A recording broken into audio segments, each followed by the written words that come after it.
हाय,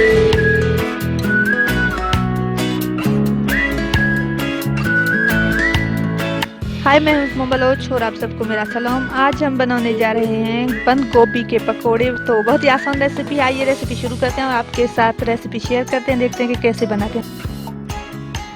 सबसे पहले हमने लिया है बंद गोभी और इसमें प्याज डालेंगे।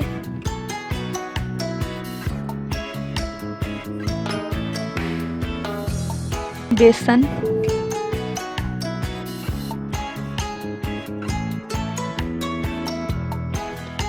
हरी मिर्च, लाल मिर्च पाउडर, हल्दी, जीरा, धनिया पाउडर,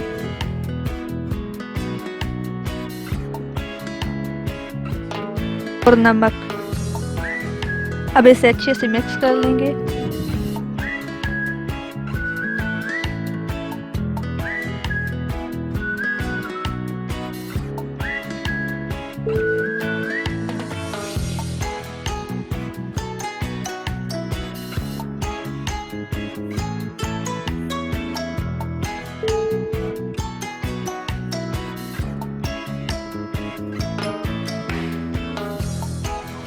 बंद गोभी के बहुत ही मज़ेदार लजीज पकोड़े बिल्कुल तैयार हैं। घर में ज़रूर बनाएं और हमें कमेंट करके बताएं। मेरे वीडियोस को देखें, लाइक करें और मेरे चैनल को सब्सक्राइब करें और मुझे दीजिए इजाज़त। अल्लाह हाफिज़।